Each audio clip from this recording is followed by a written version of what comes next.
හරි පුතේ මම අද ඔයාලට කතා කරනවා අතීත රජවරු භාවිතා කළ රාජ්‍යත්ව සංකල්ප කියන මාතෘකාව. රාජ්‍යත්ව සංකල්ප රාජ්‍යත්ව සංකල්ප මේ රාජ්‍යත්ව සංකල්ප කියලා කියන්නේ අතීත රජවරුන් තමන්ගේ ප්‍රබලත්වය ඉස්මතු කරන්න භාවිත කළ නම් වලට සාමාන්‍ය මහ ජනතාව ඉදිරියේ රජු ඉතා ප්‍රබලයෙක් ලෙස පෙනී සිටින්න උත්සාහ කළා. ඒ නිසා ඇතම් පාලකයෝ රාජ්‍යත්ව සංකල්ප භාවිත කළ බව විශේෂයෙන් පැරණි මූලාශ්‍රවල සඳහන් වෙනවා. දඹුලු විහාර ලිපියේ තියෙනවා කූටකන්නතිස්ස රජතුමා දඹුලු විහාරේ තියෙනවා කූටකන්නතිස්ස රජතුමා නර ඉසර කියලා හඳුන්වලා. නර ඉසර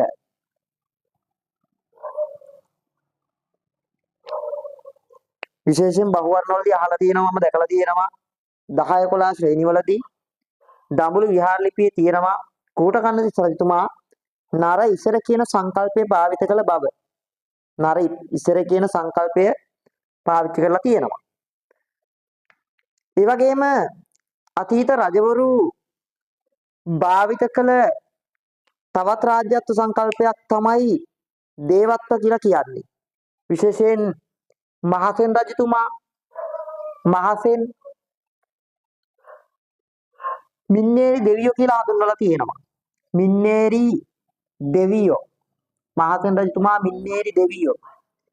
ඒතර මහසෙන් රජතුමාට විශේෂයෙන් ලංකාවේ වාරි කර්මාන්ත පද්ධතිය නගා සිටුවන්න කළ සුවිශාල මෙහෙවර නිසා තමයි මින්නේරි දෙවියෝ කියලා කියන්නේ. මහසෙන් දෙවියෝ, මින්නේරි දෙවියෝ, ගලේ බණ්ඩාර දෙවියෝ, හත් රජුරු බණ්ඩාර දෙවියෝ ඔය වගේ නම් වලින් මහසෙන් රජතුමාව හඳුන්වනවා. විශේෂයෙන් පළවන කාශ්‍යප රජතුමාට කියනවා පළවන කාශ්‍යප රජතුමාට කියනවා අලකපය මහරජ. එහෙම නැත්නම් ආලක මන්දාධිපති කියලා කියනවා. ඒ වගේම කුවේර කියන සංකල්පය පළවන කාශ්‍යප රජතුමා භාවිත කරලා තියෙනවා. අලකපය මහරජ, ඒ වගේම කුවේර කියන සංකල්පය. ඒතර මේවා වඩා වැදගත් වෙනවා අතීත රජවරුන් භාවිත කළ රාජ්‍යත්ව සංකල්ප විදිහට. දුටුගැමුණු වගේ පාලකෙක් ගත්තාම දුටුගැමුණු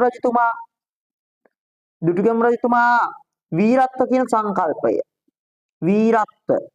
වීරත්ව කියන සංකල්පය භාවිත කරලා තියෙනවා. දුටුගැමුණු කියන ඒ ශ්‍රේෂ්ඨ පාලකයා එලාරස් සමග සටන් කරලා ඒ සටන ජයග්‍රහණය කළේ දුටුගැමුණු රජතුමා.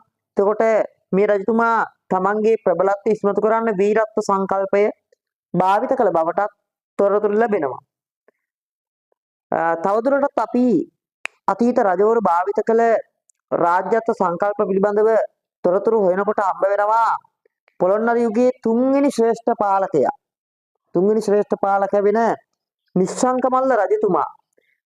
මල්ල රජතුමා භාවිත කරලා තියෙනවා. නිශ්ශංක මල්ල රජු කාලිංග චක්‍රවර්ති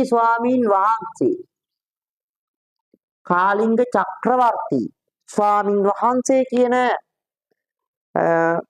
සංකල්පය භාවිත කළ බවට තොරතුරු ලැබෙනවා. එහෙමනම් දැන් පුතාලට පැහැදිලි වෙන්න ඕනේ අතීතයේ දඹුලු විහාර ලිපියේ තියෙනවා කූටකන්නතිස්ස රජතුමාව නර ඉසර කියලා හඳුන්වලා තියෙනවා.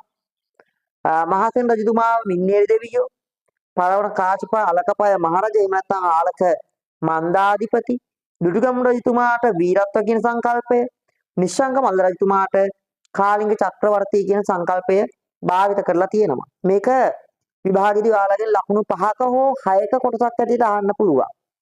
එතකොට අතීත රජවරු භාවිත කළ රාජ්‍යත්ව සංකල්ප මොනවද?